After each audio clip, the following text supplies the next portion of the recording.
这些年全是靠您，把北方集团的矿转到了我们手上。其实说白了，我就是给您管账看大门的。错，这些钱里有你的苦心经营，所以每一块钱都少不了你一份。但是我为了这些做了些什么事情，你也知道，也参与了，所以一旦因为这些钱被判了刑，也有你一份。曾燕来下注的局，就算他意识到我们的钱不干净，但要追查我们投进去的资本，或者要动已经成为大股东的我们，他的大局搞不好会崩盘，他肯定会有所顾忌。我们呢，就相对安全了。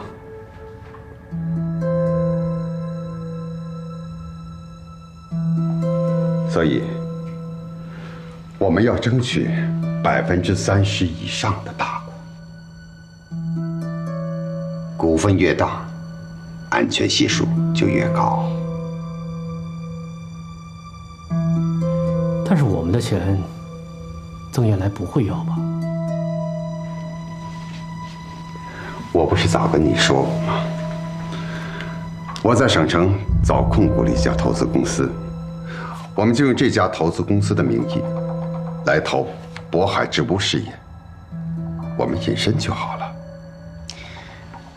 还有一招算计，如果政府和其他资金投进来，而我们占大股，我们就可以用5亿股份博取10亿盘面的控制权，而你不用担心，你可以成为股东。我不是这个意思，海浪。我知道这把资本在手，找到合适的时间、合适的下家，转手咱卖掉，起码是10几倍的利润。这个应该是咱们做的最多，也是最重的一笔。到时候咱们就退休，之前的输赢真的不重要了。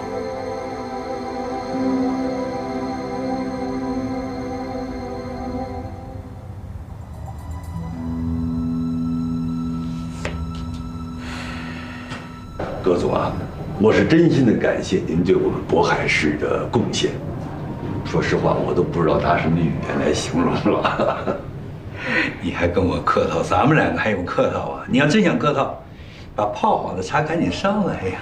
茶还没来，吕丁，咱那茶好没好？哎，来，快，来，这是我这儿最好的茶了。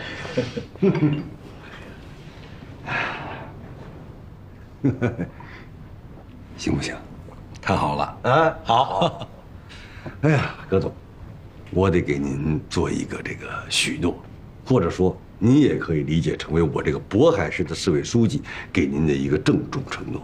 只要您把渤海的织物做好了，企业落地了，我就把兄弟城市生意介绍给您。真的，我绝对不打诳语。您想想。我以前可是省委研究室的主任，这些市长啊、市委书记，我可认识好多。哪个城市现在没有织物的事儿啊？到时候我给您做推销员，我负责为您招商，我相信您忙都忙不过来。好，一言为定。一言为定。要是这样的话，我们可是在渤海扎根了，在渤海建总部，做全产业链。以后成为渤海人，渤海的公司好极了呀！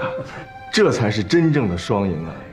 企业可以源源不断的得到项目，得到发展，而政府呢，又得到了污染治理、环境、税收、就业样样提升。这个环境治理好了呀，就可以催生带动其他的产业，青山绿水，碧海蓝天，那才是真正的竞争力。城市的整体价值提升上去了，我这渤海这一盘棋就都活了。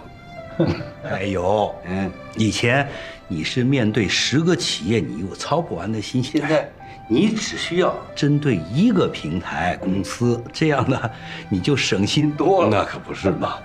对了，我们可以去找清华、北大请他们为我们提供技术创新的支持，能够请北大、清华的环境学院呢，跟我们联合成立一个环境治理的研究分中心，抢占人才和技术高地。这个说法好。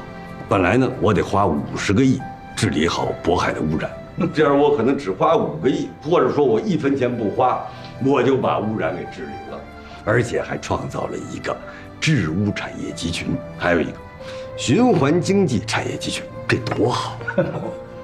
曾书记，什么叫做把污染变成资源？就这个意思。哎，喝茶，来。各位常委，今天上午呢，我觉得大家的讨论非常充分，大家对河仙港扩建为世界级港口和国际航运中心的计划有了很深刻的了解。那么在表决之前，我想各位，如果谁还有补充意见，可以简短的再说一下。我来说几句。总体来说，这个项目很好。如果能实施的话，必然给渤海市的经济带来长久的经济拉动效应。但是，我不建议这个项目立即上马，原因有2个。第一，我们的资金问题。我们现在市财政捉襟见肘，要想做这么个巨无霸的项目，力不从心。第二，我们的深水港技术和管理方面都还很薄弱，立即实施不具备条件。我支持这个方案。说到资金问题，这是所有开发项目都面临的一个共同难题，不是个案。设想一下，如果改革开放初期没有大胆往前闯一闯的勇气，仅仅因为眼前的困难而停滞不前，那么我们的国家就没有今天的繁荣，更没有我们渤海的今天。我们在原有河仙港的基础上，又加上了通江达海项目。如果再搞深水港，这是不是一种冒进？我担心稍有不慎，就会造成腹背受敌的局面。所以，我反对这个计划的实施。我没有什么补充意见，我支持这个计划。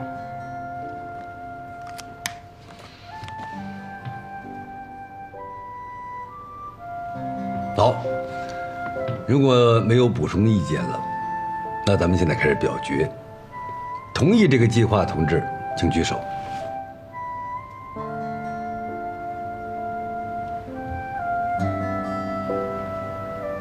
5位。不同意的请举手。也是5位。投弃权票的同志请举手。1位。好，我现在公布表决结果：5位同意，5位反对，1位弃权。谢谢大家，咱们散会。书记，从操作层面上来说，港口的发展必须得由政府主导和支持才行。你看啊，当年普兰港那个项目讨论是否要上马的时候，那也有很多声音，阻力也很大。但他们那个班子特别明确自己的目标，就是要以港口的发展带动整个城市的发展。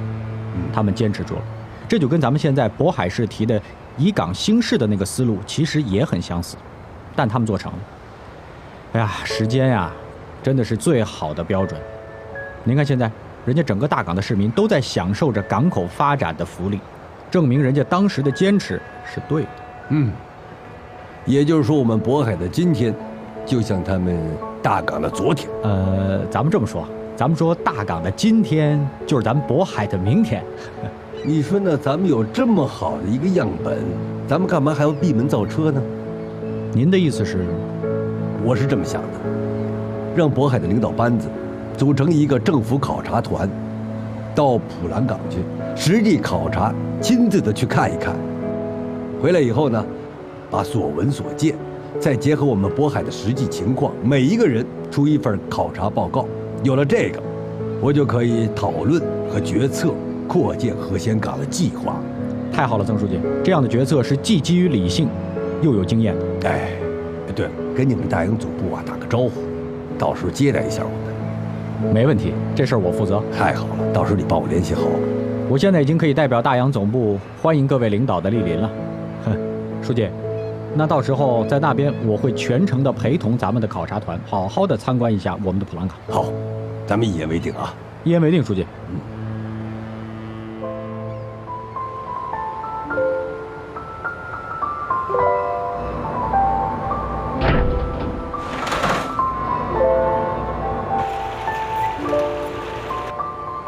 这个普兰港啊，所在的这个大港市，原来呢就是一个小渔村。解放之前，这儿只是一个沿江的小的码头。咱们刚才从大港那边过来啊，大港有一条岷江，这个岷江它其实是由姚江和奉贤江在大港的市区之内汇合而形成的。所以当时啊，咱们整个这个普兰港就是在三江口的地方建的一个很小的码头。1973年的时候，周总理提出3年改变中国港口落后的面貌，所以呢，我们当时的普兰港作为岷江的入海口的海港被选中了，要把这儿改成海港，所以它就从一个沿江的小码头变成了一个海港。但真正的发展其实是到了上个世纪90年代的时候，时任的市委书记叫姓司，这个司书记当时是力排众议啊。也是因为它，所以我们举了全市之力来发展这个深水大港，现在就已经能够看到成效了。但当时的建设其实费了非常多的精力。这个地方啊，它的深水港的条件很差，整个海底的工程的施工难度很大，最深达到39米的地方的海底打桩，在当时是一个世界性的难题。但是无论遇到多少困难，我们现在全都克服了。克服之后的成果就是大家今天所看到的这样。现在整个大港市的整体的经济发展跟港区的兴起是密不可分的。我们说港口、产业还有城市现在形成了一个有机的整体，融合式的发展。我们今天在港区内看到的这些设备都是最先进的，而且都已经很完善了。我们在港区之内遍布了智能性的情报系统，我们也在最大限度地简化了船舶的停靠的手续和条件。现在在我们这边哈，这是一个专门打造的第2港区，它是一个集装箱的专用码头。这个码头现在有18个干线的泊位和10个支线的泊位。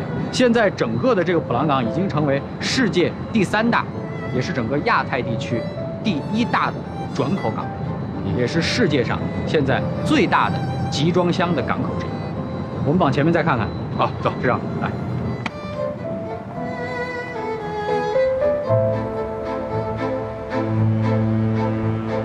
就像各位看到的这样，我们的普兰港大力的发展物流业和创新的产业，同时坚持绿色和生态的发展理念，所以旅游业得到了一个蓬勃的发展。现在大港市已经成为了远近闻名的海港旅游胜地。我想具体了解一下，港口的建设对大港市经济的带动都有些什么体现？没问题，任副市长，我跟各位汇报一下。因为港口的繁荣，它势必会带动一个城市的发展，而实际上，在港口的发展过程当中，也会很大程度带动第3产业的发展，不但能够解决日益增长的就业需求，同时还能够拉动一个城市的 GDP 平稳快速的增长。以我们港区为例，在这里第3产业得到了很好的发展。您看，港区的配套服务，还有我们刚才说到的旅游，都得到了长足的进步。这样，我举2个具体的企业的例子，比如说闽钢集团。这个你们都很熟悉了，在我们的普兰港当中，因为我们可以停靠10万吨级以上的货船，所以他们可以大量的从海外进口优质的铁矿石和煤矿石。现在闽钢集团已经发展成为全球领先的现代化的钢铁联合企业，这是刚刚评的啊，财富杂志全球500强，很厉害啊。第2个，同样是因为普兰港的发展，所以大港市专门成立了远大航运公司。远大航运公司现在的船队规模已经突破了200艘，不管说是航运、物流还是集装箱的工业业务，现在发展都非常好，遍布亚洲和全球。我再给大家汇报一个数据哈，这张图上的实际上涉及到船舶相关工作、相关服务的公司，比如说做消防救生、做维修服务、做设备的租赁、检测，还有做船舶物料的等等等等吧，相关的配套公司，整个在我们港区已经超过了100家。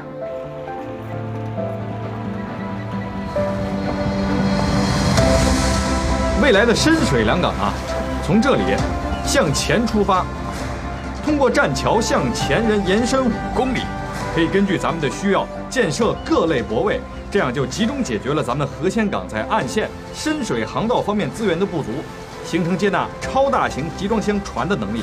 这样，而且还满足了国际航运中心持续发展的需要。哎呀，我好像已经看到了天翻地覆的壮观景象呀！邵主任，关于通江达海和深水港配合联动的问题，咱们呀就在现场，跟我们说说。这个新港区啊，可以凭借充足的驳船资源和区位优势，如果能够合理的布设大、中小泊位，科学的布局作业区，在确保集装箱、干支线、转运顺畅对接的同时呢，就可以大幅提高通江达海的运输。哎呦，那太好了！我们要把2万吨级甚至更大的通江达海船码头置身于深水港。邵主任，你得给好好把关啊！保证完成任务。走，咱们那边看看。2位请。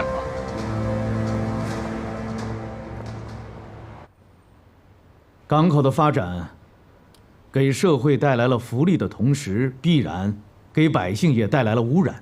我想，你们可否在发展的过程当中，考虑一下环保这一块，给我们大家介绍一下？局长的这个问题非常犀利啊！确实，在船舶的生产过程当中，还有生活区会排出很多的废水。我们在这方面采取了很多积极的措施，比如说，在船舶加油的时候，我们采用了防漏的技术；在危险品作业当中，我们是专门派人在现场进行全程的监督。关于陆地的雨水部分，我们专门安装了雨水收集处理装置。安装这个装置之后，我们可以用它来去除掉里面的金属和化学的污染物。处理过后的雨水可以直接进行绿化的灌溉和卫浴的冲洗。噪音方面你们是怎么处理的？没问题，市长，我来跟您汇报一下。我们现在制定了噪声管理计划，定出一个标准，方便企业自查、自我降噪和我们的整体监控。同时呢，我们还成立了噪声管理委员会，通过这个委员会定期的开展减噪行动。当然，我们还有一些细节的规定，比如说，我们给港口的这些大型的装卸设备都安装了专门的消声装置，禁止叉车等装卸设备在夜间鸣笛等等等等。其实能跟大家汇报的细节还有很多啊，但是统归就是一句话，我们可以把在大港的普朗港所有的经验和教训都吸取下来，到时候发展河仙港的时候，我们就可以一步到位，我们可以直接向着一个6亿吨级以上的国际级的高水平的港口进发。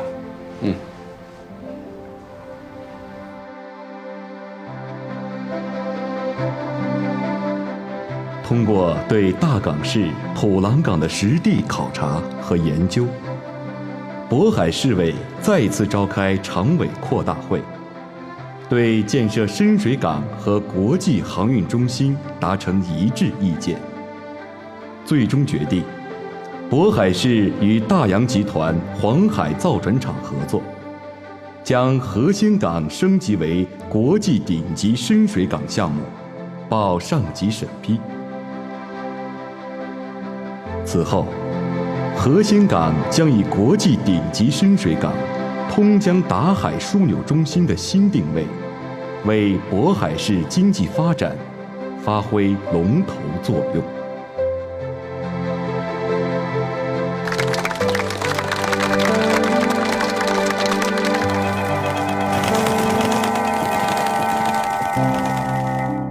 把治污当成资源，这个提法很好。但是是不是真的可行啊？可行，况且我还请来了葛大师给我坐镇。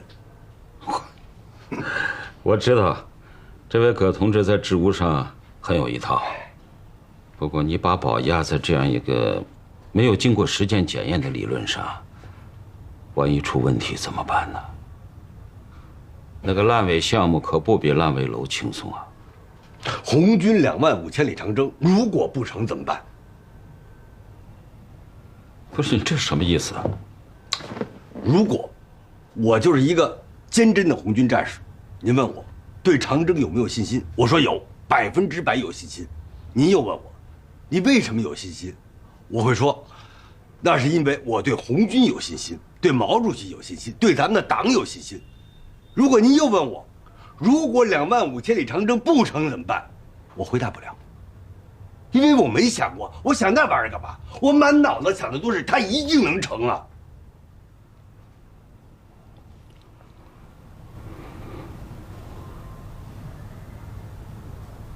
行，你容我再考虑考虑这个问题啊。哎不，你现在就考虑？不是，这不是一时半会儿能够考虑清楚的问题吗？没关系，我可以等，你慢慢考虑。要等回去等，你赖在我这干什么？我乐意，我心甘情愿。不是，我还有事情，我还得接待一位客人。那你赶紧去接待，我就在这儿等，等你接待回来。那好，那就随你的便吧。你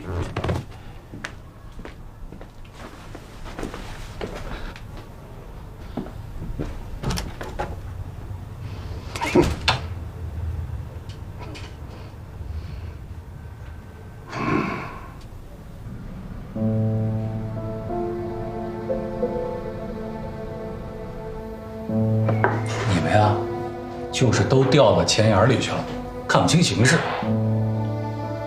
周总，你消息灵通，给我们分析分析。知道曾书记去省城干什么去了吗？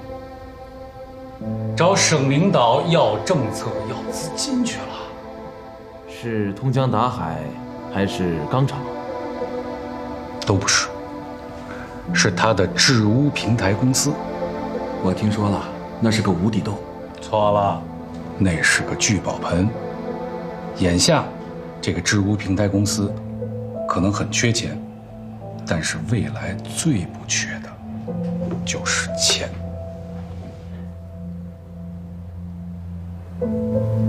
这么着吧，我再跟大家说的明白一点，咱们渤海的这次治污，第一步确实是需要投入大量的资金，但关键是后面要做大的治污产业。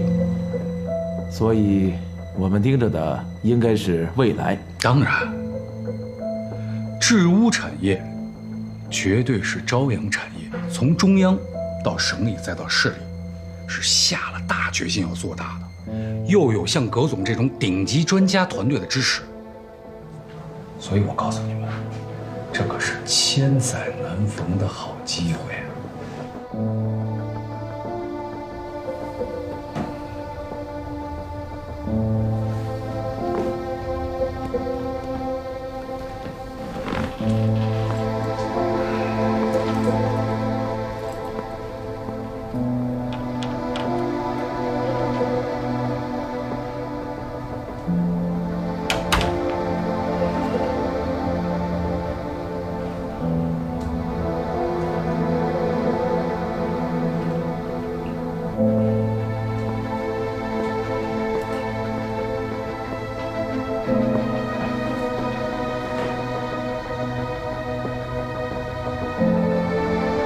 这个产业的方向很不错，但我担心会不会是政府一时的头脑发热？肯定不会。曾书记来了之后，做了有很多有前瞻性的决策，而且每一项都能坚定地推行和落实，这你们大家应该能感受得到。这倒是实话，曾书记做事确实有魄力。这段时间渤海的整体气象确实焕然一新了，我们也得抓住机遇。所以说，大家得跟上步伐。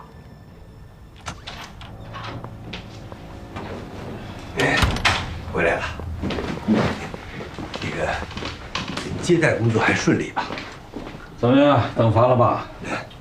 不烦，一点都不烦。哎，这什么呀？这就是我那个治污平台的可行性报告，实在来不及那个打印了，我手写的，您凑合看吧。看看啊，你看看你写的这些个字，就像你这个人一样毛躁，我看着都心烦。每逢大事没静气，我一贯的毛病。行了行了，我没时间跟你耍贫嘴。哎，说个正事儿啊，我已经帮你联系好了咱们省最大的投资公司，人家还真有这方面的业务。要想谈你就赶紧去，因为4个小时以后他们老总要去机场。他的地址和联系人呢，我都发你手机上了。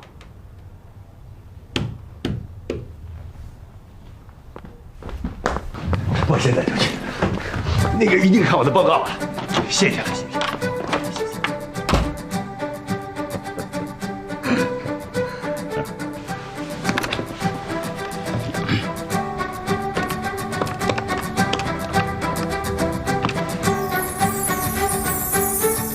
朱总啊，他马上就到了啊。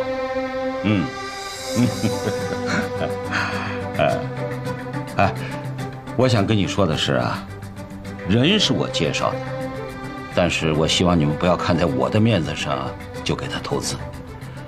其实对于他这个新模式啊，我心里也没把握，而且我还有保留意见。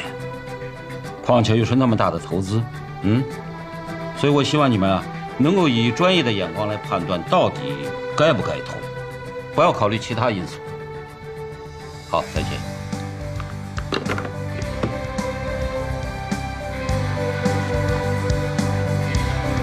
曾书记，这个把污染当资源的理念其实并不新鲜，包括您提出的产业平台，早在2004年为治理云池污染而成立的云池投资园公司已经成立了。我们朱总的父亲在云投所占的股份是30%，这个公司至今总资产已经达到600亿。关总，你把相关的事宜跟书记说一说。曾书记，是这样的，云投旗下现有8个全资子公司，有3家控股公司。各公司已经形成了投融监管一体化统筹，系统内协作分工机制。我们是国内资金规模最大，涵盖环保水务、市政排水、项目建设、土地开发、资产管理等等，是一家置物全板块最专业的投资公司。这些呢，我来之前呢，你们的资料我也看过不少。应该说对云投是非常了解的，云投现在是名声在外啊，而我们渤海才刚刚起步。但我觉得我需要说明的是，我们的目标并不仅仅是渤海，而是面向全国。可以说我们未来的空间是十分广阔的。你的想法很超前，但是资金需求太大，需要省里大力支持。现在谈投资，时机太早。这么说，他们都很支持对这个池物平台公司的投资。是的，我跟他们介绍了这个项目的情况和前景，这几位老总啊显得特别兴奋。怎么样？你这个事儿做得很好，我给你记一大功。谢谢海董事长。其实啊，也不是我的什么功劳。我觉得目前这个市场缺的并不是资金，而是好的项目。像织物产业这种新兴的领域，只要项目定位准确，又有政府的保驾护航，我觉得融资应该不会是太大的问题。话虽然这么说呀，现在缺口还挺大，我们还要继续努力啊。秦会长，秦会长，您先去参谋。我觉得这个平台的资金量，对我们是有难度的。陈局长，关于资金的问题，你不用着急，曾书记已经到省里头去想办法。那就好。好啊，孙倩老总，既然咱们在这个意向上达成了共识，我觉得咱们能不能谈点具体啊？好啊，那我就不绕弯子了。您能让我们投多少？我当然希望你们投的越多越好。来之前呢，朱若明也给我们介绍了你们一本金融，说你们资金雄厚。那我想知道，2个亿你们消化得了吗？2个亿？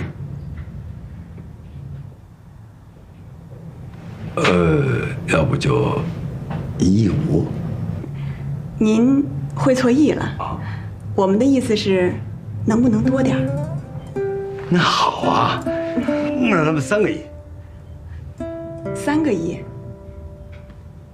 ，4个亿。我怎么觉得我碰上财主了？这样吧，咱们一口价，5个亿，成交，爽快。哎呀，我真得替我们渤海市感谢。不，这应该由我们来感谢曾书记。无论从社会效益和经济效益来讲，您的这个项目啊是特别好的一个项目，我们集团上上下下都非常看好。真的是谢谢你，谢谢。但是我特别想问一句啊，您为什么对这个织物产业这么感兴趣呢？因为我有洁癖。有洁癖，这个好。我们渤海对环境污染也有洁癖，一起努力。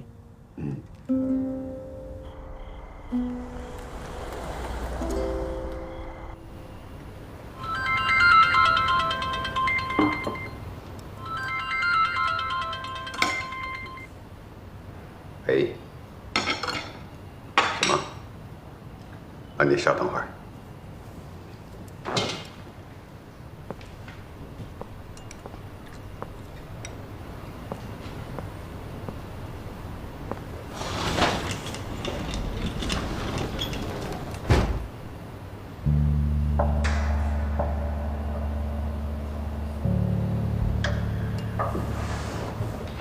说吧，可以了。太老，胡姐回渤海了，消息可靠吗？一个小兄弟亲眼看见的，我正在派人全力找他呢。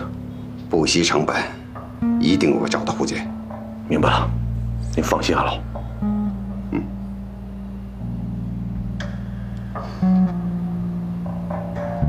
上校，胡杰回到渤海了，我们猜测他第一时间可能会找你爸爸的，你要注意你爸爸的动向和他的异常举动，有什么情况一定要打电话告诉我。一定，你放心。另外，我担心胡杰狗急跳墙对你做出不利的事情，所以你要万分小心。有什么事情，一定要及时打电话报警。我知道了。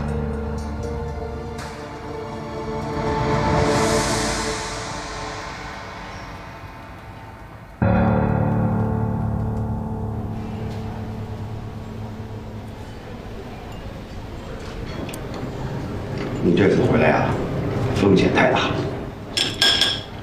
没办法，这事儿啊，不能再拖了。我要跟少凯们见面，成了我就赢了。那要输了呢？我就把证据交给公安局，关我2年，我认了。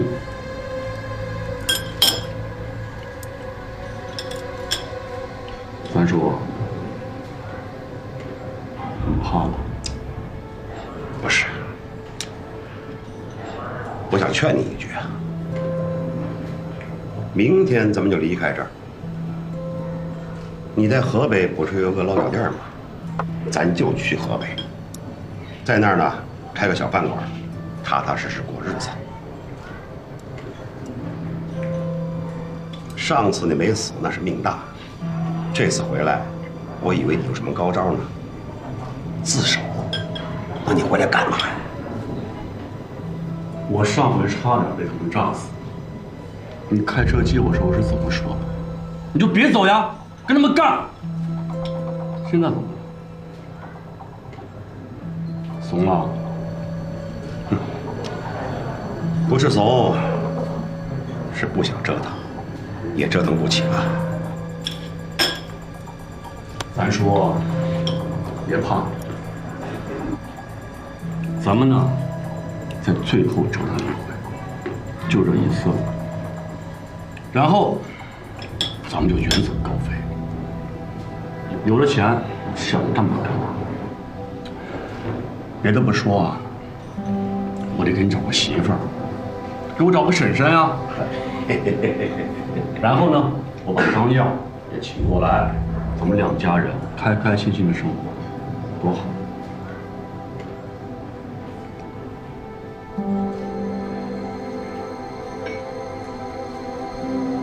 行，那就再折腾一回，也不能白白便宜那个老混蛋。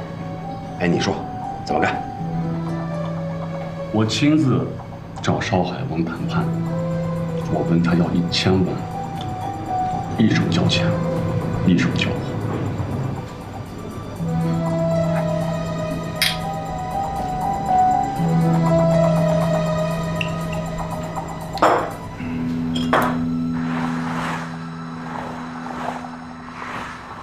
怎么样？这次从省城回来，收获不小吧？喜忧参半。喜的是呢，我这治污平台，哎，有了一些进展。忧呢，这凤山书记对我这事儿态度不是很明确，我也不知道其他的省委领导怎么看。但我也很坦白的讲了，你让我治污，你就得按我说的来。那你可要抓紧时间呐！有一笔大的债务马上就要到期了，债权方一定要让咱们还债啊！我知道你说这事儿，可是中央对地方债有明确的规定和约束，是吧？咱们还得按照规定来。你说的这些我都知道，但是地方债那是历届政府欠的债，冰冻3尺，非一日之寒呢。而且远水解不了近渴，这个月底这一笔大的债务就要到期了，我们现在没钱还，可是对方呢又不让延期，哎，你告诉我，我怎么解决？我也不知道，你说呢？我还是那个建议，你把钢厂宿舍楼那块地，你给债权方让他去开发，你这样能保留一部分的回迁房，既有钱还债，又能满足钢厂职工们的住房需要。哎，这到月底不是还有几天吗？先让他再等3天。怎么说？3天之内，省城有一家大的投资公司要针对我的治污平台签一份5个亿的投资意向书。你这个治污平台的消息啊，一传出去啊，市场确实反响很激烈。要的就是这个结果。我告诉你，只要我这个意向书一签下来，肯定能引来很多其他环节的公司。我努力，2个礼拜之内，我先给他签下7、8家来。对了，还有那些有融资能力的治污平台也可以来，对吧？这才叫重大利好。到时候我们手里有钱了，当然专款专用，咱们不能用来还债，但是呢，咱们就可以有了更大的周转空间。是可以缓一缓地方债的压力。这帮债权方是你越没钱，他越追债啊；你越有钱，反而他就不急了。郑姐，万一啊，我是说，如果万一你3天之后没搞定怎么办？哎，凤山书记让我立军令状，你也让我立军令状啊？他是省领导，当然让你立军令状了。我不敢呐。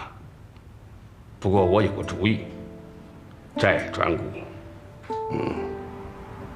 这个我想过，我是这么想的啊。我打造的这个治污平台公司，我希望它有一个纯粹的健康的产业状态，所以所有的持股人，我希望全都是业内公司。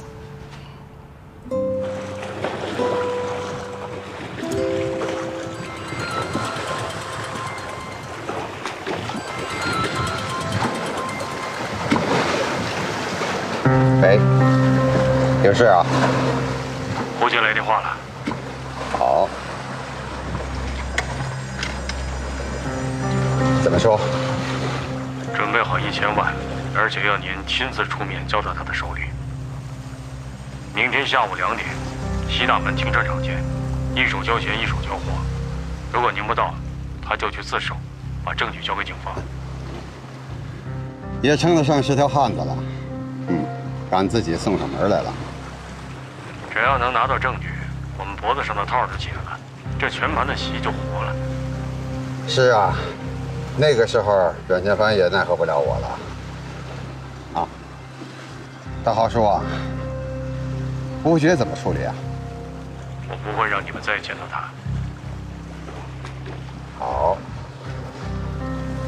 世豪啊，这笔账结了，我们俩可以一起光荣退休了。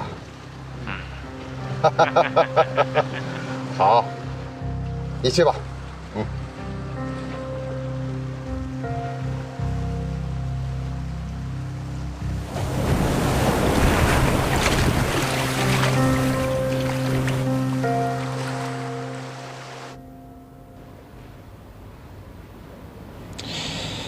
哎，你说，明天海老头会不会跟我们来阴的？